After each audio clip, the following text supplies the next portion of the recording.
Paulo Avellino, bantay sarado si Kim Chiu kahit sa workout nakabuntot pa rin sa dalaga. Grabing pagmamahal, umuusbong talaga.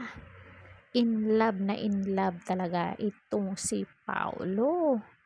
So ito na nga, nako ang bongga talaga ng hanash ni Kim Chiu tungkol sa pag-e-exercise. Ang dami na namang pinakilig at pinasaya ni Chinita Princess. This time ay nangyari yun sa kanyang latest fitness routine na talagang swak na swak ang mga goal-getters. Sa isang post nga ni Kim sa kanyang Instagram, ibinahagi niya kung gaano siya nagpapasaya ng pagwo-workout. Wala kang masasabi kasi kitang-kita mo talaga na seryoso siya sa kanyang fitness journey. Kumbaga, buong-buo ang dedikasyon. Tampok sa post ni Kim Chiu ang ilang clips ng kanyang iba't ibang workout routine.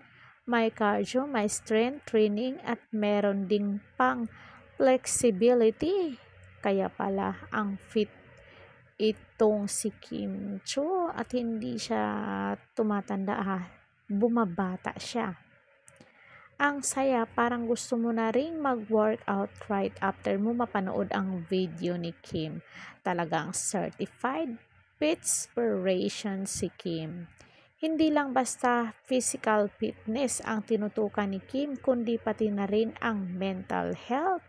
Caption pa nga niya, exercise is not just for your body but also a significant mental factor. Workout is also my form of escape from all the noise. Your only focus is how to finish your workout. It calms you and gives you a break for an hour or two. After you finish a workout, it releases endorphins, happy cells, and helps you think clearly and focus properly. I always believe that having a strong mind leads to a strong body. Sabi, grabe si Kim. Kaya naman pinusuan ito ng maraming funny at hindi lang basta likes ang nakuha ni Kimi. Literal na pagbuhos ng suporta. Ang daming nag-comment na kailangan mga positive feedback at encouragement para kay Kim sa kanyang workout journey. At hito pa, napakomment pa si Vice Governor Mark Levesque ng hardcore. Keep it up, Kimi. Kabog talaga. Talagang all out ang mga supporters ni Kim. Mapapublic figure man o regular fans. Pero wait lang ha, talagang malaagila ang mata ng Kim Pao fans.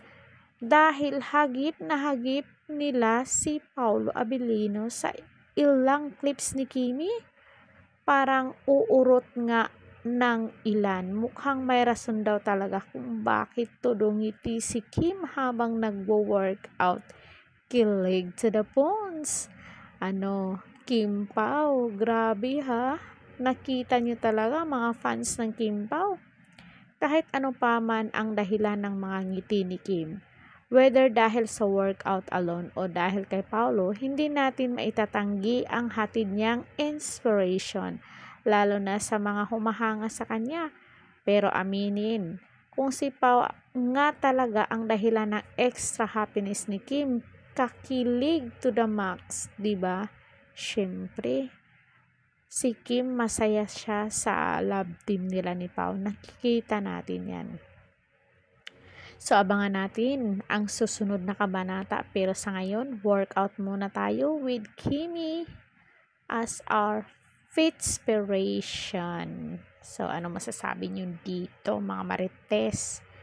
Ang mga Kim Pao dyan, comment na kayo. At itong si Kim Pao, grabe. Grabe ang kanilang fans at todo suporta sa kanila. At itong si Paulo naman, buntot ng buntot to kay Kimi. Siguro in love siya kay Kim. O, diba? Charot. So, hanggang dito lang muna. Don't forget to like, share, and subscribe Caridad Official TV para ma-update kayo sa ating mga latest dito sa showbiz. Ring bell niya ako. Hanggang sa muli and thank you so much. God bless us all.